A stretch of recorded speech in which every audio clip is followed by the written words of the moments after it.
Hello and welcome back to the podcast. Thank you so much for clicking on. We got a pretty lighthearted one, pretty fun episode for you guys today. Today, what we're going to do is we're going to kind of go through just some, if you've been around church or if you're newer to church and you've seen things or have heard things that might be different, or it could honestly seem a little strange from the outside looking in. But we're going to go over, I believe it's like 6 or 7, either habits or practices or traditions within church. And we're going to do a little game or a little thing called, we're either going to bless it or we're going to rebuke it. All right. So if you bless it, if it's like your thing, if you're like, you know what, I rock with this, then you bless it. But if you're like, honestly, that's not really my thing, that's not how I roll, then you would then choose rebuke it. And our goal behind this, number one, is obviously to have fun. We're not here to, belittle or try to step on, or shame anyone who does or participates in any of the things that we would quote rebuke. That's not our hearts. And actually, then at the very end of our podcast today, we're going to read out of Romans, and we're going to actually talk about something very important that we're going to be kind of touching on throughout this whole podcast. So buckle up, get ready to be a little controversial, maybe, depending on who watches it. They might see what we talk about as controversial. Yes, So sir. warning, I'll be flashing the red warning up on the screen. It's going to be controversial. We're in the hot seat. Controversial. Some people might not like us after this. Who knows? So you're either going to bless it or you're either going to rebuke it. Okay. And when you're watching this, I want you to write in too and let us know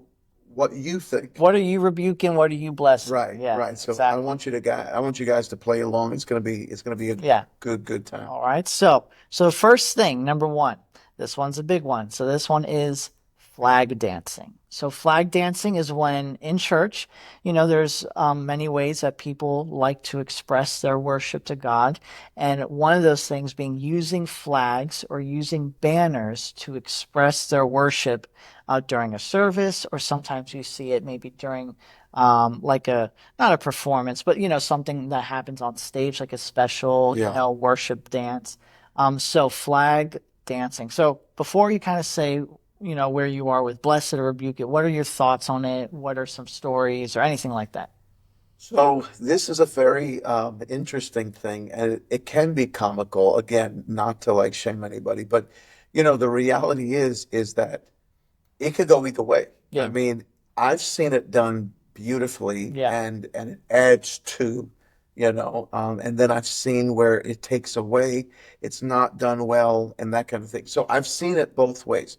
Um, you know, the funny thing is the only reason why I would want to stop this type of ministry is that if it's really interfering, if it's getting in the way, but also, I mean, it could become such a huge distraction because I've seen people like hit people with flags, not on purpose, Yeah. but by Because the flags are accident. so long. Right. It's like 10 feet long. And Right. so then if you're just like in the proximity of the people, you'll just feel a flag just kind of go across your face. Like, I know that's happened to me because I'll be at the front of the altar sometimes. And that's typically where the flaggers Right. might be. Right. And I'd be at the front. And then all of a sudden I just feel like a flag, Yeah. it doesn't hurt me or anything, but it's just like, it startles you if your eyes are closed and all Right. If your that. eyes are closed and you feel like you're in the glory, you feel like, well, maybe that was an angel wing Yeah. that just wiped against my face or Yeah. something. What in the world is that? Yeah. So it can be, startling. However, I think, if it's your thing, I'm not going to like hate on it. Sometimes we do it at our church. Sometimes we don't. I would say lately we haven't been doing it, but I can go either way. Yeah. I can go either way with it. I can bless it and I can curse it. I could go either way with it. as long as I said before, as long as it's done well Yeah. and it's not subtracting from the service, Hmm. but it's adding to anything that subtracts from the service, you want to stop doing it. Yeah. But if it's adding to the service, and it's a blessing to people. But there's so many different extremes. Like DJ was saying, that sometimes there's huge flags, and I remember years ago, I really was. I guess if you would say it this way would probably be the best way. Like I lean towards not doing it, Hmm. but it was amazing because then there was this lady who gave me a whole Bible study, and she's an amazing lady. Yeah. But she literally gave me like this thick packet of Bible study with verses talking about, Hmm. the different colors, Yeah. and what they mean, and all that, and where flag was used and so forth. I mean, up to that point, when I thought of flag, I would think of like a victory, like in a battle or in a Yeah. war, or whatever. So you put your flag in the ground, so to speak, and that's really awesome. But as far as the whole flag ministry, Yeah. to be honest, it's not something that I was familiar with. It's Yeah. not something I grew up with. And so I guess, my final thoughts on it is, if it could be done well and if it adds to, we'll do it. But if not, and I don't think everyone can do it well. No. Yeah. And I Just think like not that's everyone can sing well, yeah. not everyone can play Yeah. well. And I So think that's a big theme, I think, of today. Like, you're going to see that a lot of these things are, if it's done well and according and, just done well and with respect and honor and without it being so over the top, I think most of these things can be done well and are fine. But what you see is, unfortunately, sometimes these topics, it's like if they're done bad, it's like it's a mess, yeah, and yeah, it's tough. And I would say honestly, we've had, at least for me, I've had more positive views of, flag dancing, right, like in our church, like the person you mentioned. Yes, like that's like the first person I think of, and yeah, they were like legit in yeah, the sense of they did it with like honor and reverence, yeah. and they would even ask you like if something is too much, or, is it okay? Is it distracting? Like they did it right. So in that sense, it's like, yeah, go ahead. But if you just show up, like if you just pack in your backpack one day a flag and you're like, oh, I'm gonna just break this thing out, I don't know about that, The Bible because talks about everything done decently and in order. To me, when I think of flagging, I think of shofars. Like well, I oh, feel that like should have been one. I didn't have that on the list. I Shofars. feel That's like yeah, yeah, those kind of like going hand. Well, it's the thing. I was going to say, I think those things go in hand in hand. Why?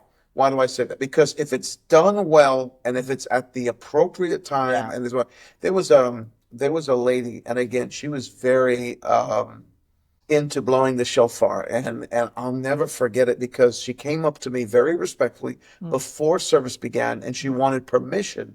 do it. Can she blow the shofar during our one of the? I'm like, yeah. I mean, I think we could do it, but this is now what I really need you to pay attention to. I'm going to give you instructions. I'm going to give you instructions on when to do it, when it's appropriate, to blow the shofar. It's a victory. It's like blowing a trumpet, but back Yeah, in the day they would blow the yeah. shofar. So it's like a victory call or whatever. And so I said, there's appropriate times to do it. And then so I went through this, and I wanted to be very sensitive to this. She was an older lady and very nice, and I wanted to be very sensitive with it. Well, anyway, long story short, all of a sudden, like I was kind of distracted throughout the praise set because I was just waiting for this sound to go off, Yeah, yeah. like I was just waiting Kind for of like on guard, like, right, like I okay. was I was waiting. Okay, when is she gonna do it? When is she gonna do it? And so I'm thinking to myself, okay, now would have been a great time. Yeah, No, no shofar. Now would have been a great time. No shofar. And I'm yeah. like, okay, well maybe she's not feeling it. Maybe she's not, led to do it anymore. Maybe Mm. she won't do it. Wouldn't you know it? Like all of a sudden, at the weirdest time, she go. And like at the weirdest time, she blows this thing, and like it startled me and everybody because it was the worst time to do it. Mhm. And I thought to myself, you know what? I'm not sure I'll ever give somebody permission to blow a shofar again. So I think it just goes back to direction, Yeah, teaching, and knowing how and when, yeah. and all that is important. So I think, there's a lot of things that could be done and have Yeah. its place, but it has to be done well. Well, with that being said, I think I have a proposition for you, okay? So if you can give me like 10 seconds, I'll be right back, okay? I just thought of this. I'll be right back, okay? All right. We're going to edit this out. All right. Welcome back. I'm back. So, I'm out of breath. I ran across the whole church to my office. So here with me, I have a shofar. I try to take it up a little bit. That's mini. Yeah, this is a I've small never one. seen one that small before. This is a shofar. Oof, if you smell it, it's a real antler. It's a real antler of a goat or a sheep. Oh, gosh. Yeah, that's legit. That's a legit one that I bought. It's from. You bought this? Yeah, see, this is my personal shofar. Yes, yeah. You learned something new. I thought you would buy It came with a brush too. Now, what do you do with that? Clean it. Inside? Well, around it or on at the mouthpiece, I think. Yeah. I never knew you bought this. I bought it. Yeah. Bought this for an illustration for the kids? For the kids. When I taught about Gideon, and it says how he handed out ram's horns and the pots and the fire, all that. Wow. And so, I mean, it's pretty. I mean, it's nice looking. yeah. But wow, this was very surprising. Yeah. I've never seen a small one. I've always seen like the long. So I've been practicing. Let's see how Have good. you? Not really. But Okay. I tried a little bit. So they say if you're good at playing the trumpet, Privately, DJ is a shofar blower. Okay. yeah, that's my guilty pleasure.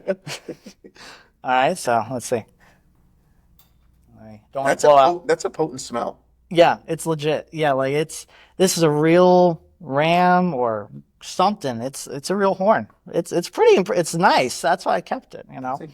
But so they say you have to know how to play the trumpet or like a flute instrument to be good at playing this. Okay. Wind instruments. Yes, and I'm not good at that. Yeah. Because you have to do the whole thing with your lips, Hurt the your the vibration. Yeah. All right, so here we go. Okay. Oh, you heard that? Okay. Yeah, that was Here we go. Actually, I did this while you were gone on Sunday during worship. I asked Pastor Kirkland. So DJ preached for me. I was out of town on Sunday. So he sang while I was gone. He was doing that. Oh. There you Now, go. It's supposed to be like a. Yeah, I'm not there yet. But maybe next time I preach, maybe That reminded me of the goat we killed in Nigeria. Yeah, He was dying. it might be his He horn. was being. Yeah. So, but I would say I bless flag dancing. I bless it. Like I'm cool with it if it's done right. I always say like I've heard this one saying. It's like flag dancing or whatever it is, but with a seatbelt. So like it has to be done appropriately and done well, right? So that's number So one. wait, let me finish the story. So the lady. Oh, yeah. So she starts blowing it at the wrong time. Yeah. But confidently and loud. Yeah. And she was going for it. And I was sitting in the front row, and I didn't want to do anything too crazy because I didn't want to embarrass her. She was kind of towards the back. So I just kind of like slowly, as soon as I heard it, I got startled, and I slowly just like turned around and looked at her, and I went like this. I went like this. And she's like, whatever. And so then after service, I was like, all right, so we're not going to do that. That's it. Yeah.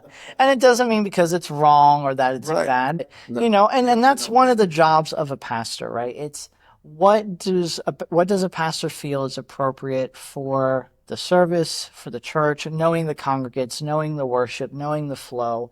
Doesn't mean that it's, that it's canon or that this is exactly what the Bible, it's, and once again, we're going to talk about it a little more in Romans, because I think it gives good insight for something like that.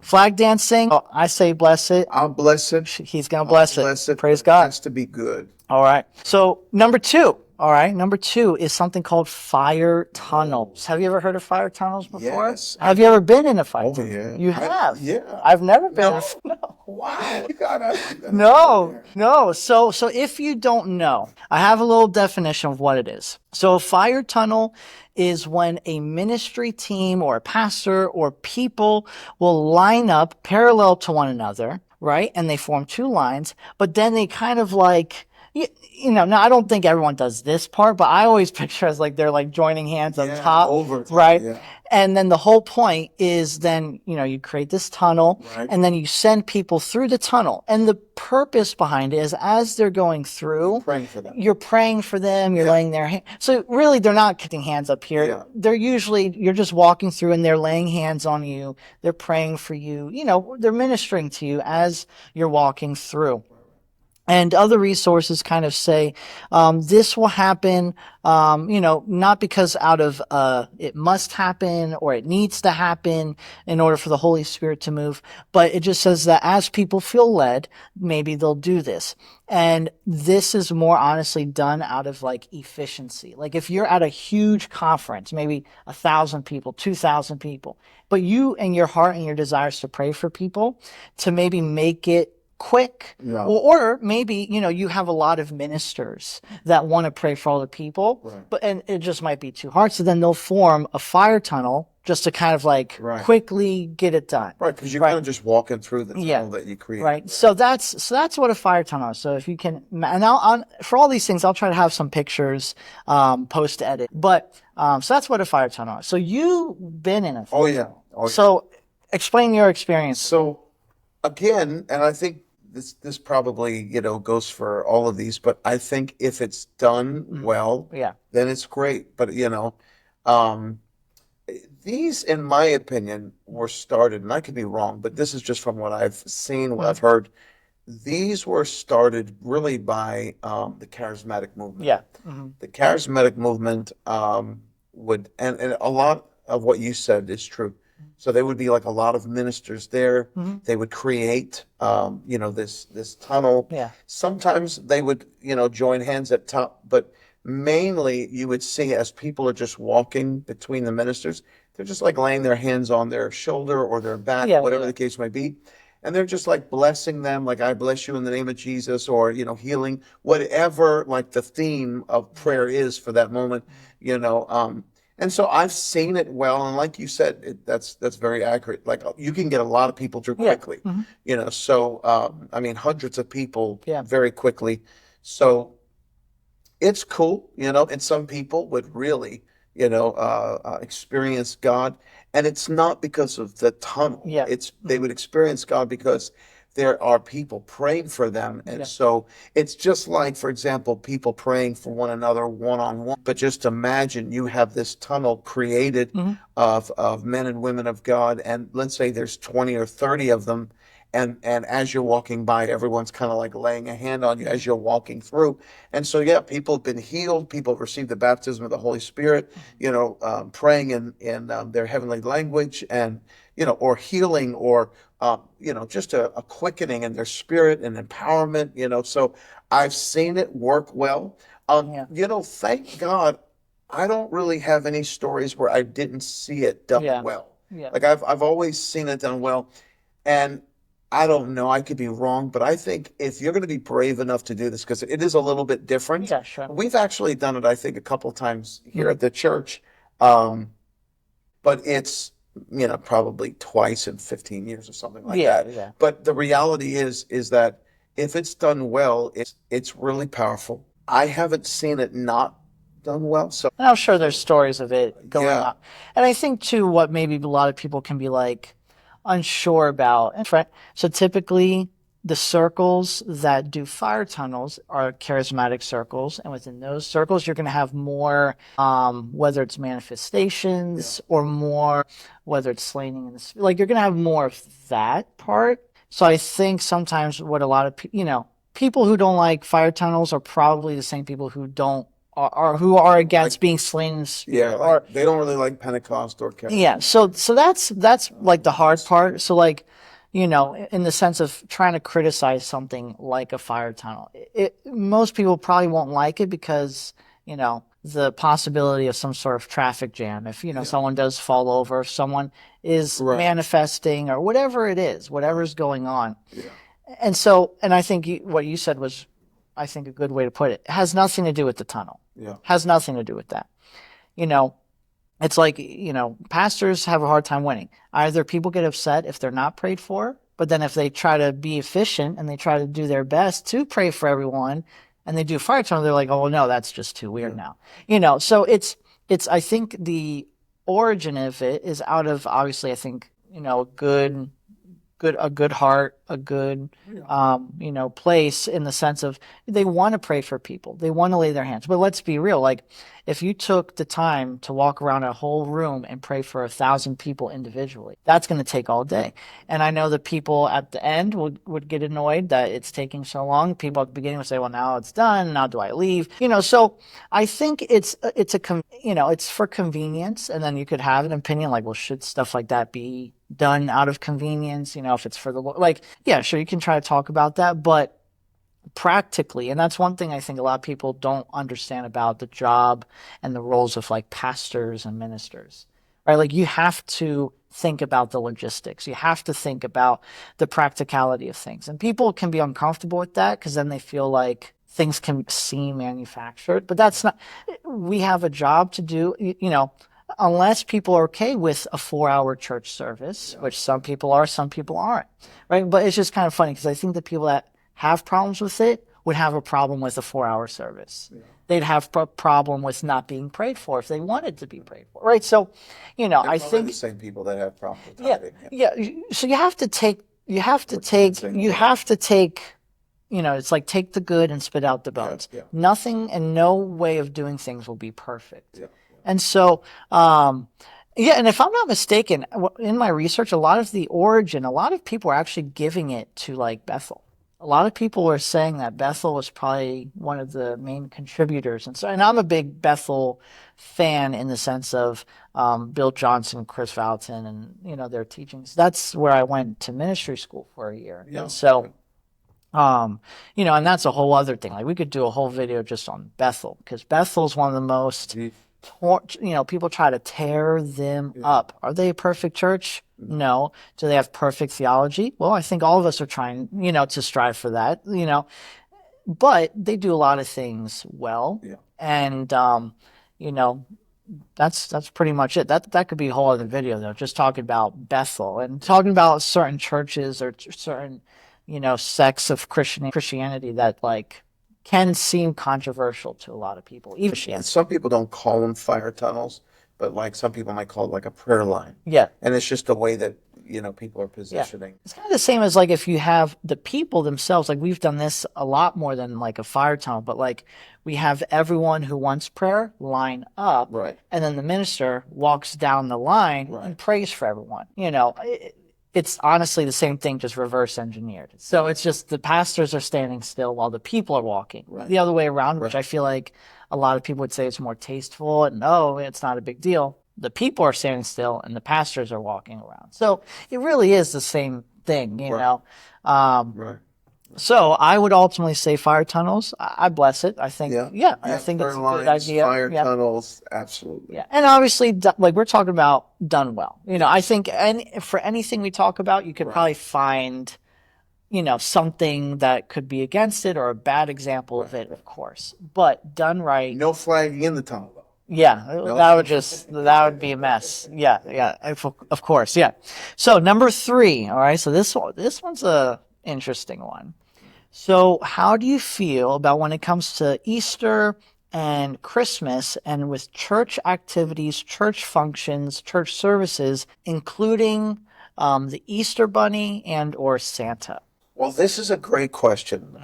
We've talked about this before, and I've seen how different churches run their ministries concerning these things. And, so again, I would say there has to be a major emphasis on the resurrection and the birth of Christ. Yeah. So at every church. So the resurrection, is Easter. Yeah. So there has to be a major emphasis on Jesus being raised from the dead. So when it comes to resurrection, a lot of people don't like saying Easter. Yeah. They like saying Happy Resurrection versus Happy Easter. Yeah. I don't get caught up in that. Some people say Happy Easter. Some people say Happy Resurrection. I don't get so caught up in that. But obviously there is a major emphasis on the resurrection on Easter, of course. Yeah. That's what it's all about. And then as far as like Christmas, obviously the emphasis is on the birth of Jesus. And so when it comes to Santa Claus and the Easter Bunny, I think if you're going to do anything like that, it would be, of course, like in kids ministry. Sure. So like, like I was even thinking about, some churches do like breakfast with the bunny, type thing. And so we've kind of tossed that idea around. I don't have a problem with that. The kids, want to take us, the smaller kids want to take pictures with the Easter bunny and, breakfast with the bunny. And then, I mean, the reality is just about every church in America that I know of are doing Easter egg hunts. Yeah. So if you're gonna do the Easter egg hunts, Yeah. then what's really different about than having the Easter bunny there for kids, right? It's just part of a program that you're putting together for children. This is not something you're doing for the adults. Yeah. This is something that you're doing for the young children. So I don't see a problem in it. Now it's Santa Claus. Now the funny thing is we've never done the Santa thing. We've never done that. Like we've never had a Santa come to church. Never done that. Yeah. However, there was one particular Christmas, I think it was a Christmas Eve service. Yes. I was a kid. And we're actually leaving. So the church service was over and everyone was being released from the service. So everyone was walking out. Now, generally, on some of those special events, my family The pastors, we sit in the pastors, we stand out in the vestibule, Shake and we everyone's shake hand. everyone's hand and hug necks and so forth. And so on that particular Christmas Eve, we were on our way out to the vestibule to prepare to welcome and greet everybody. And there was a Santa Claus, and he was pulling up a chair, and he wanted to sit in one of the vestibule areas, and he was kind of like putting like a kid like on his lap or whatever. And so it was a very awkward moment because number one, we didn't know who it was. We did not book the Santa. Yeah. So the church did not book the Santa, but all of a sudden there was a Santa in our church wanting kids to come. Yeah. So a Santa showed up unannounced. We didn't know who the Santa was. We didn't give permission to this person to do this. So we were shocked, just like everybody else. And just as a side note, like the Santa costume was like busted. Like the beard was like horrible. Brown. Yeah. It was just horrible. Yeah. It was odd. So anyway, it wasn't even a good costume. But anyway, besides that, no, he wasn't okay to do this, and so it was not something that we okayed or planned. Yeah. So we were just as shocked as everybody else, and so then immediately Santa Claus was talked to. Yeah. And he got put on the naughty list. Yeah. Yeah. He was asked to leave. Yeah. Yeah. I think how I see it, this is just preference, honestly. I think, Easter Bunny, Easter egg hunt, obviously the focus is on Christ and the resurrection and all that, of course. And I think you want to try your best to separate the two. So like what we've been doing recently is we have our full Resurrection Day service, no mention of anything like that. Sure. But then after the service, after church is over, after we have given, God what he is due, after we've done all that, then yes, for the kids and to help, it's a great way to use an Easter egg hunt or something. Number one, give back to the community, so we have prizes and gift cards and stuff like that. And then, but also, it helps people come to church. Because if that's an avenue that you can use for people to come to church and then they come into the service and then hear the real reason of Easter and all of that, like that makes it all worth it, Now, I would say, like the Easter bunny, it's a bunny, it's cute. It's not that big a deal. Santa's a little odder to me, like a little more of, if you really want to dive into it's a little more creepy, like in the sense of like there's this old man and, he watches you while you're sleeping and he knows when you're, like it's a little more unsettling. It's like, I think we can all agree the Santa Claus in the mall is a little unsettling at times, So if he's unsettling in a mall, like in a church, it's just like, I think a little even a good more weird. costume goes a long way. It can help, but it's like still like, and obviously like a tangent debate off of this is like some Christians believe like to not even introduce Santa as a concept to their kids.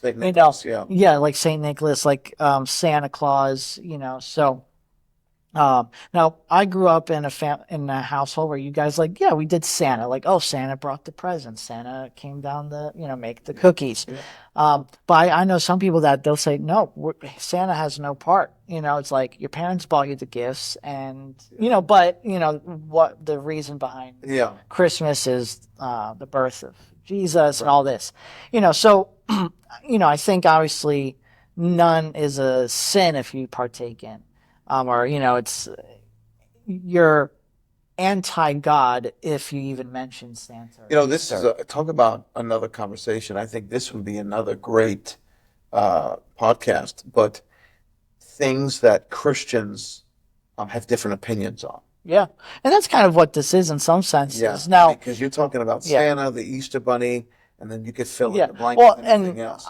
today's is a little more, I would say, surface level. Yeah, yeah, But when it comes to like theology and beliefs and yeah. yeah, that's a whole other Smoking, thing. alcohol, Yeah, dancing, yeah, secular music, yeah, you exactly. know, Yeah. all that. So for me, I'd say for Easter Bunny and Santa, honestly, I would personally, when it comes to church activities, Yeah.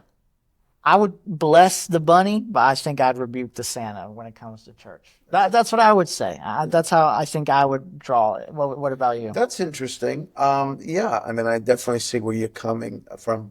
And it's so funny because we've never Never had a had a Santa. Santa, no. We've never had a Santa come Yeah, to the church. yeah, We've never done that except that one guy that snuck in and yeah, Santa one night, but yeah, he got kicked out pretty quickly. But yeah, we've never done it. So I would say that I agree with you.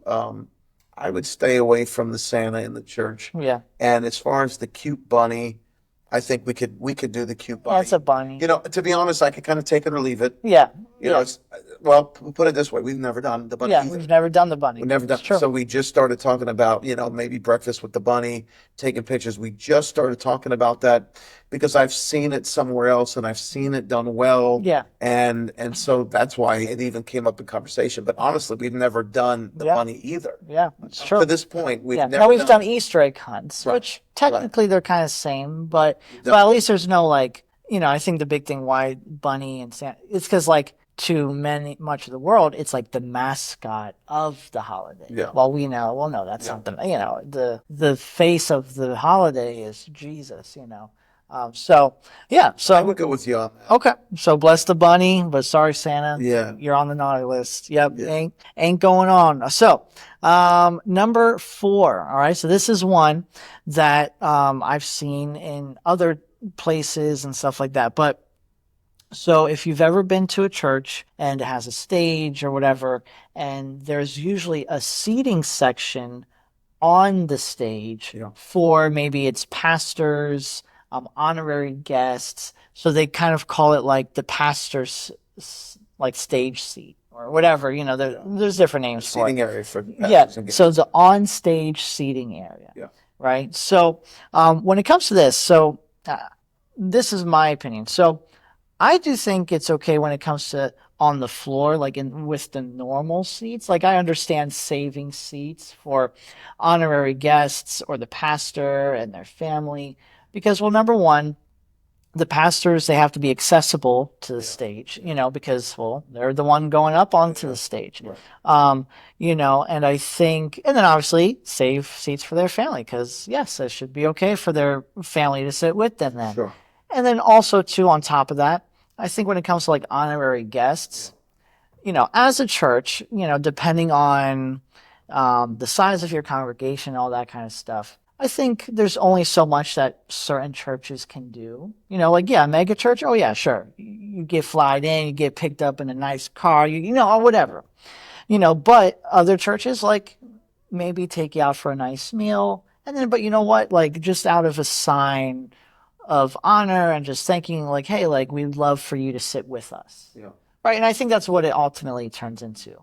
If you invite someone, right, think of how, any other churchgoer would. If you invite a friend, are you wrong for saving the seat next to you for your friend to come? Right. Oh no, that's so, rude. They're not Right. more important. Right. So I think, if a pastor or if the church invites someone to come, Sure. I think it's okay if they save them a seat. Like, hey, I want to make sure you have a place to sit. I want to make sure that, you're sitting with us because we're the ones that invited you.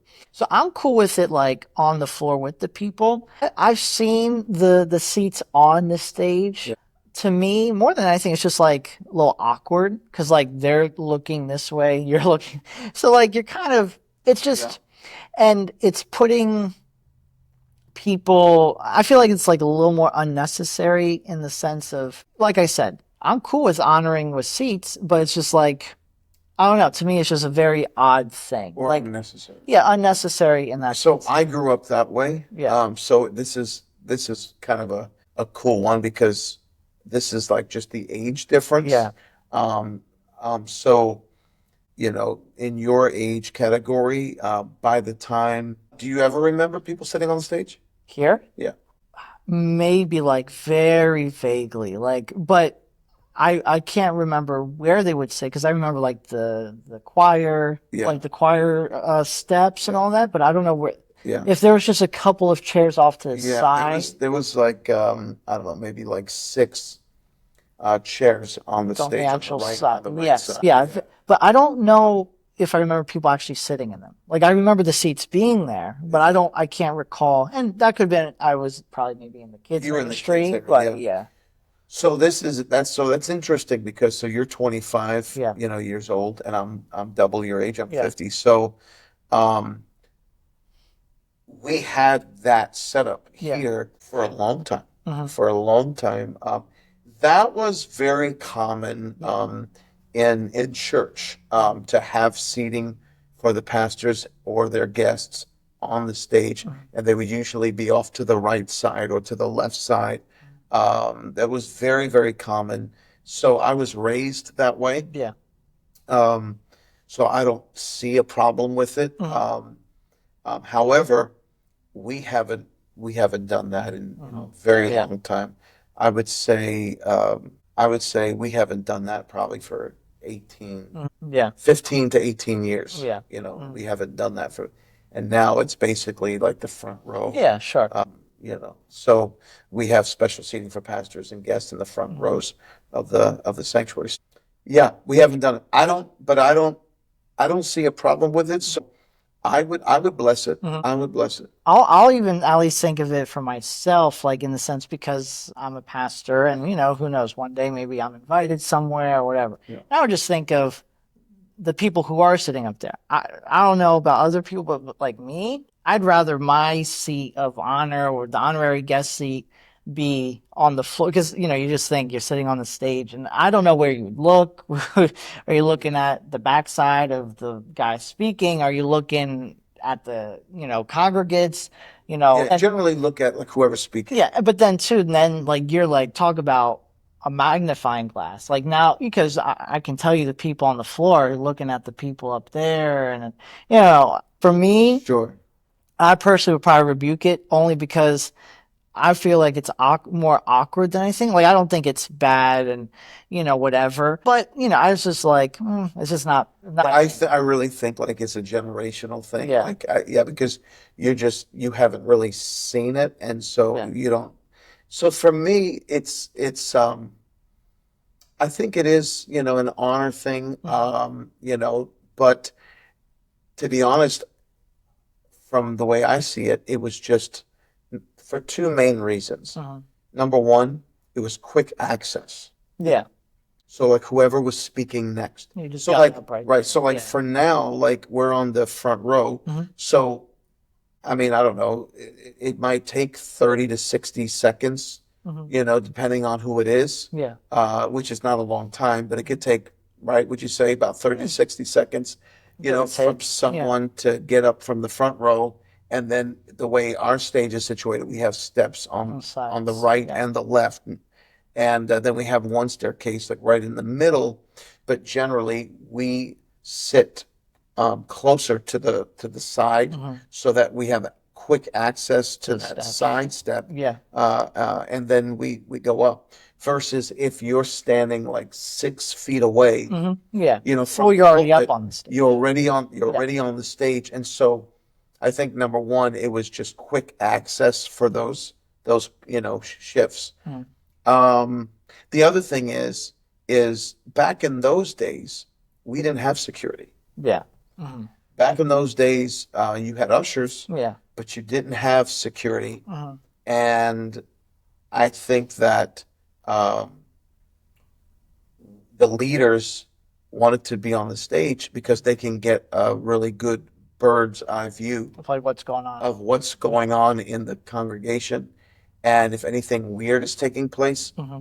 So the way it is now, our back is towards Yeah, everybody. that's true. Yeah. So if you're sitting on the stage, now you have access to see very clearly what's going on in the balcony, what's going on. And because you're raised a little higher, you have a really good Yeah. advantage point to see, what's going on.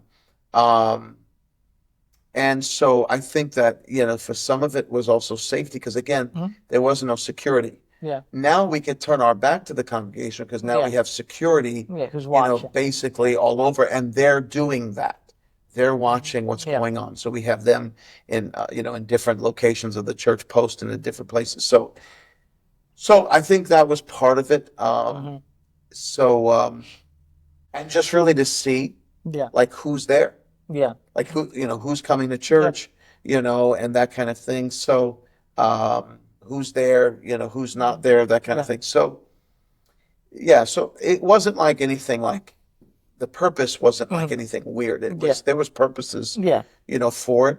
But I think once security started coming into play, and then over time, uh, sitting on the front row became the, Yeah. the way to go. Yeah. So. But I don't mind it. I would bless it. I mean, Mhm. I don't mind it. Yeah. Either way is fine. Yeah.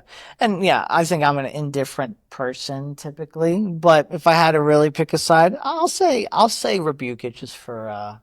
for disagreement's sakes, our first one, but let's see. So now this one's another kind of funny one. So number 5, passing the offering buckets down the aisles. Right. So this was something that our church did forever. Oh, yeah. And honestly, that's kind of like you guys made the switch when I was already out of the sanctuary. Like it had to change around 2019, 2020, right around there. Because for as long as I could remember, it was passing it. But then I think even like when I was able to personally tithe their offering, like I don't remember have like doing it via like passing the It's plate. been a while. I mean, it was way before 2020 because you remember 2020 was Yeah. COVID year. Well, it was way before that. I would say we probably did the shift like uh, I would say because 2016 because we went to Yeah. Africa 2017. We started exploring new areas in Nigeria in 2017. So we were already doing it then. It Right might around have it might have even been Yeah, 2015. so probably though an upperclassman though. Yeah. So I was kind of already like, and at that point I was very involved in other areas of the Yeah. church, so I might have just not been too attentive of that. But For us, there was several reasons why we put the buckets down on the stage and have people bring their offering. There were several reasons. One is more of like I guess, more of a spiritual like a way of symbolic way of act. looking at Yeah. it. But another one was because people started taking money. Had some sticky fingers. Yeah, people started taking Yeah. money out of the. So as the plates Mm. are going by, people started taking money out of the plates, or they would make a scene because they would ask the usher, "Can I make change from the money that I'm Yeah, going to I give remember that. versus Yeah. the money that's in the plate?" Like so I have a 20, but I only want to give 10. So then they're like trying to take money out, then putting money So in. they're like looking, Yeah, really it's like trying to weird. find a 5 and a 10 or whatever, and it's like, so when all that really started kicking Yeah. up, that's when we made the change, Yeah. and just and then really out of symbolism, bringing your tithe, Mhm. bring it to the altar, as an extension of worship, and so Yeah. that just felt good for me. But I love the concept of the family, um, if at all possible, bringing their tithe and offering to the altar together as a family Yeah. and praying over it as a family, that God would bless not just like the dad or the mom, but the whole family. Mm-hmm. You know, God would bless him, and doing it as a family, bringing their tithe. So I love like that concept. So Yeah. we've been probably teaching the whole family coming together with their tithe and offering. We've probably been doing that for, I would say, about 5 years. So I would say bringing the tithe to the stage area, that's been it. Well, I would say at least 10. And then the whole concept of the family coming together, yeah. that's been about 5. Okay. So when it comes to then, so passing the buckets down the aisles, would you say you're blessing it? Are you rebuking it? You think the buckets at the front is the way to go, or what do you think? Yeah. So rebuke is kind of a strong, No, yeah. yeah, a strong thing. So like, I mean, I still think there might be a time and a place to do it, Mhm. but for the most part, I'm gonna want the people to Yeah. bring it Mhm. to the stage. I think too, for the most part, majority of giving is online anyways. So whether you have the buckets up front or being passed, like majority of people are giving Yeah. online anyways these days. But I always think it's a funny concept, just like passing it down the aisle, because you're lying to yourself if you're not kind of looking at what the Yeah. person next to you brought, and then the person after you, and you're like, yo, they just dropped 100, Yeah. or like, oh, I didn't know they could do that, or Yeah. Yeah. or the person, or if they always the person that if you did not want to give, that was the most awkward thing for you. You never try to get rid of that plate faster. You wouldn't make eye contact with anyone. And I'm like, you know what? Good. Yeah, because that's you feel that conviction. Especially before online giving. Oh yeah. Before, If that was the only way, because now people, if they don't want to give, they'll just say, "Oh no, I give online." So then you don't have to worry about. It. Right.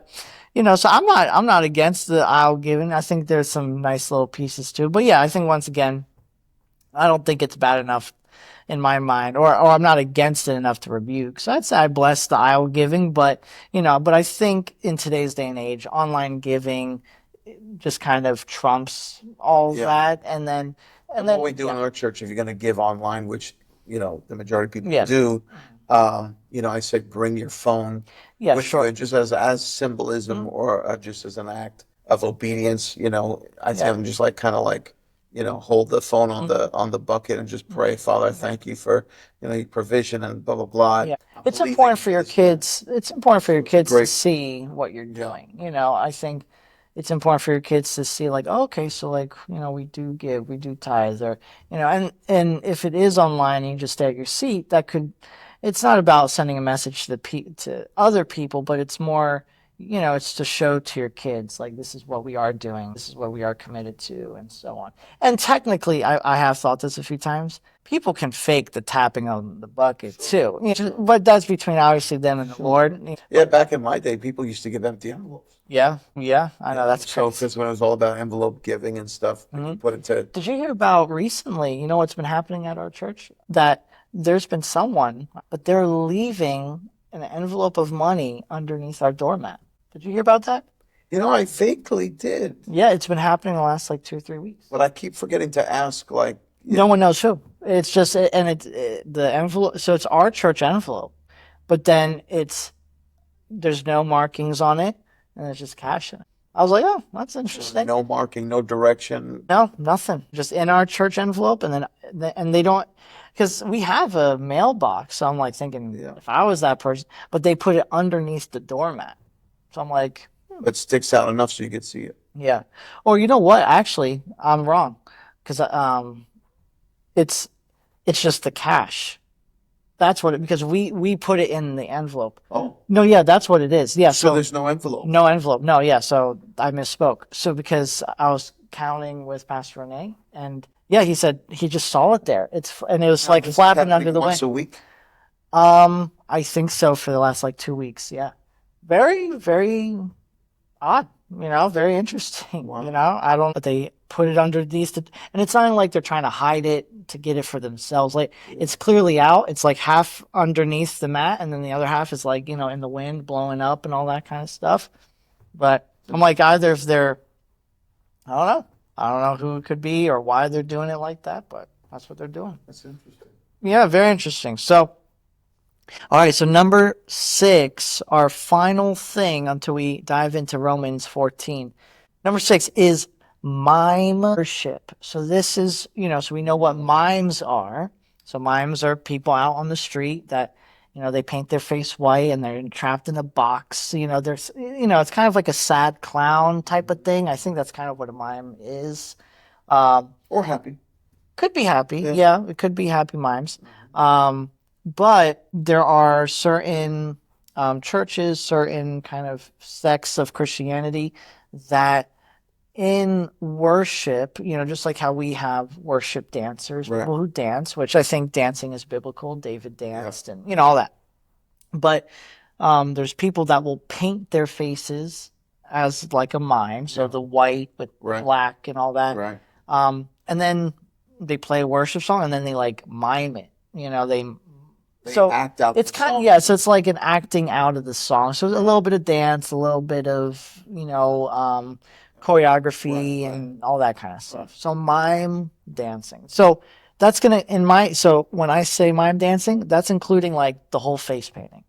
I think for me, that's where I'm kind of hung up because I'm like, I'm cool with dancing. That's biblical. But then when it comes to why do you need the face paint? Yeah. And and I'm not saying theatrics are always bad. Right. But miming can naturally be much more theatrical. Doesn't mean that, see, I'm not saying, because there's musicals and plays that glorify God, cool.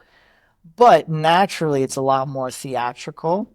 And, I don't think it has anything to do with, I'm not saying people who do this are bad people. But I always just say, is this the best way to give God the glory? Right? Because the face paint is very attention grabbing and yeah, I don't know. It's always given me this. So again, this kind of goes back to a statement I said earlier. I've seen this through the years. I've seen a lot of things, in church and ministries and things. I've seen this done well. I've seen this done very well. Yeah. And then I've seen it, eh. So again, if things are done in excellence, now is is the face paint necessary? Um,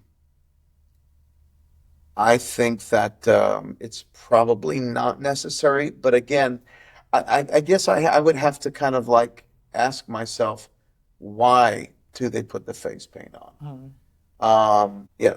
Maybe it's because they don't want it's for them really not to be seen, Yeah. so to speak, and they just in their ministry, it's not about them, Yeah. and they don't want to be seen, so they There's no personality. It's not a right, person. and then they Yeah. create like this, this I was kind of thinking that, kind of. personality, whatever. So again, I've seen it done very well, and then I've seen it not too good. So I wouldn't rebuke it. I wouldn't rebuke it. But again, we don't have that. Yeah. We don't have that at our church. But years ago, I had a couple of friends who were a part of this team years ago, and I brought they had a huge team, and they would travel and do this, and they would do a lot of this would be done like through evangelism, like especially in the warmer months. Now we're in Pennsylvania, so it's not warm all year round, but in the warmer months they would do a lot of street ministry. Yeah. And so back in the day, you would go on the street and you would minister to people. And so, of course, there would be preaching, but then there was like singing. Then there would be like a mime. Yeah. And that's when it became so like it really became big like in the 90s. And I think I could be wrong, but I think it really started by coming up with creative ways to do ministry on the street. Yeah. To get people's attention. Yeah. And so you would see it a lot, like in street ministry, like in the 90s. So I feel like it has kind of died down. Yeah, I don't think it's. But I had this team years ago come and do it, and they were amazing at it because they're literally acting out almost every word to the song. Yeah. And so that takes some talent, that takes yeah. some gift, and for it to be done well, because when they do it well, it could be very like moving. It can be very moving. And again, the face paint's not the moving Mm. part. It's the acting out to the words that really adds a different level of it. So I've seen it done really well. So I'm not against it. Yeah. So but again, this is not something that we normally Yeah. do at our church.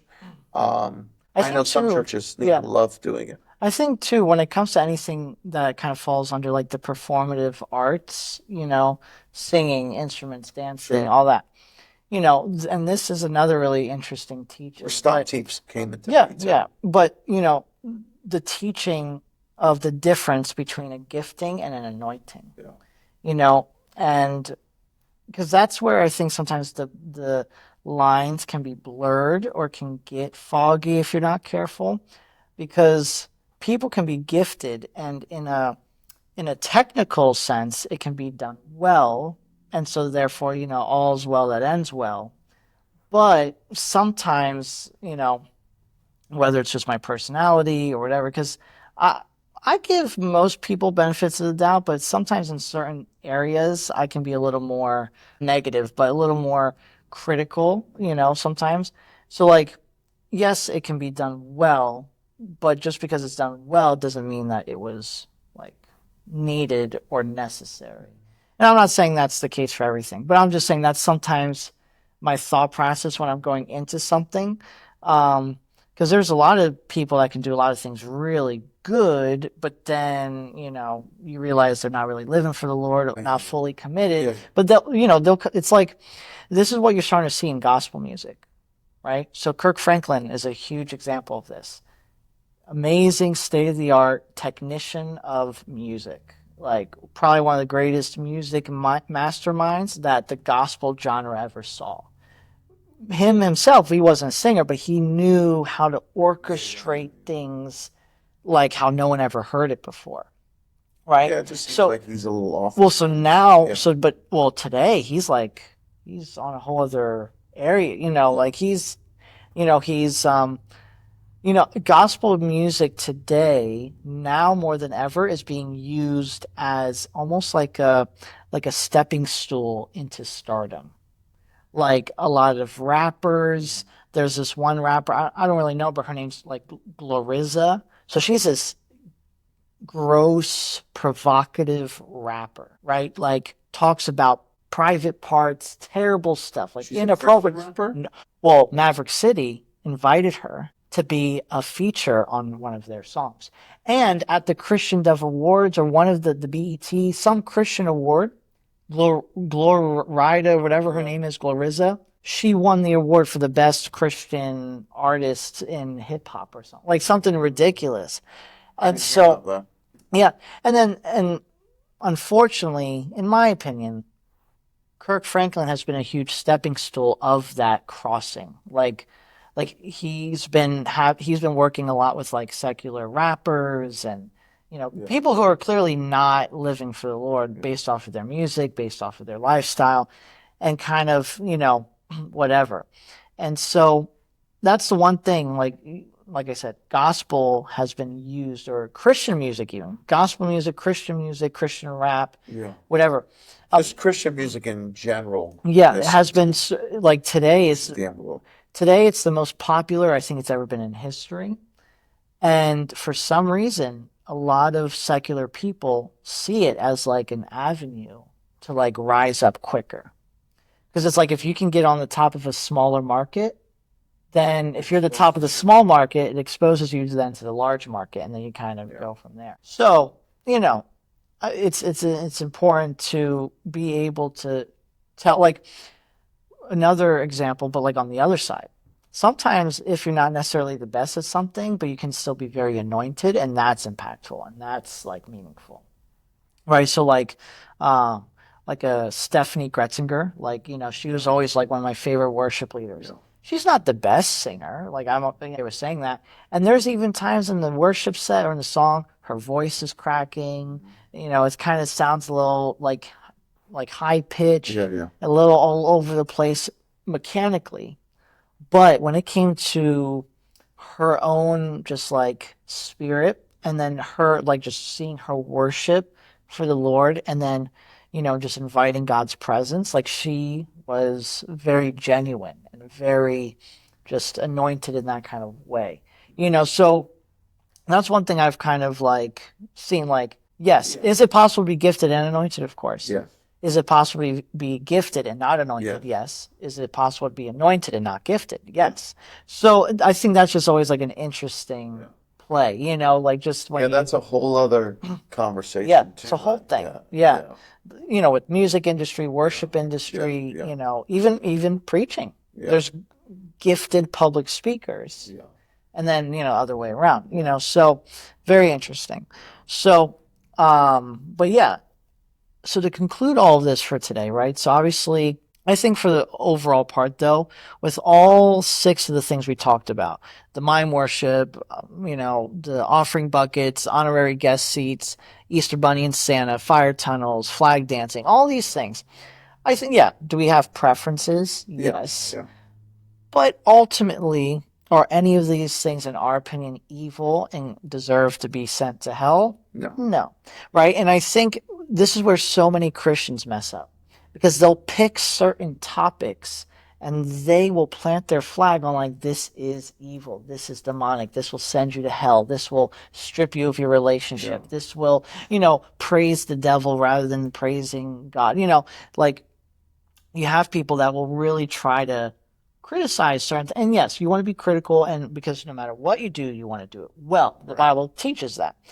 But Paul in the book of Romans gives really interesting insight on stuff like this, right? So I'm going to just share my screen real quick.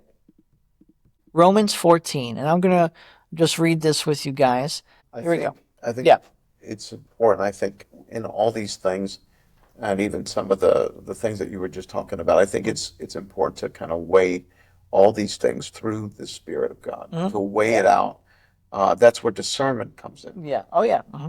Discernment is absolutely necessary, and you just have to say, okay, is this revealing the nature of God? Yeah. Or is it not?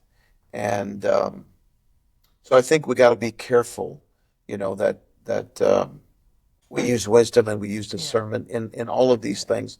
And so it's important. And I'm glad that the Bible talks about these things. Yeah.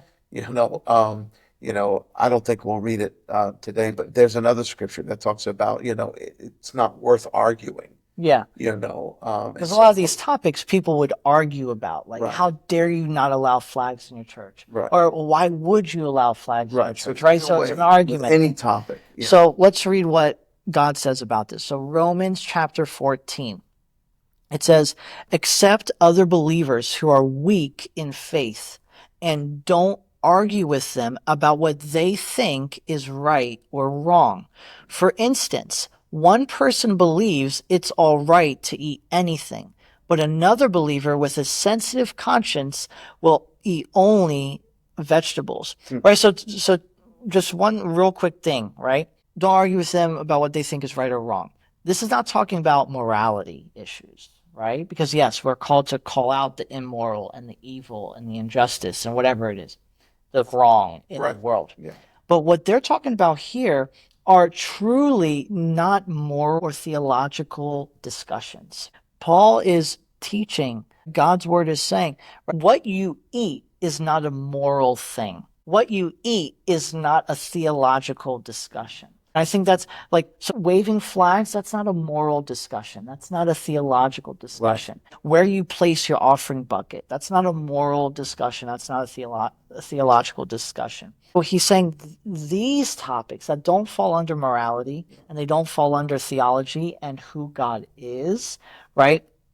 Or what God does, those things, right, really shouldn't be argued about. And so let me continue to read. Verse 3.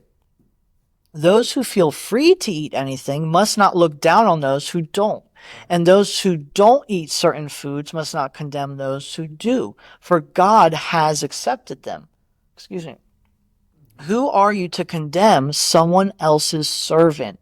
Right? And I think that's an important thing to really grasp. Like, at the end of the day, I can based off of the word and really try to figure out like do I think God likes flag dancing? Do I think God likes mime dancing? Or does God like fire tunnels?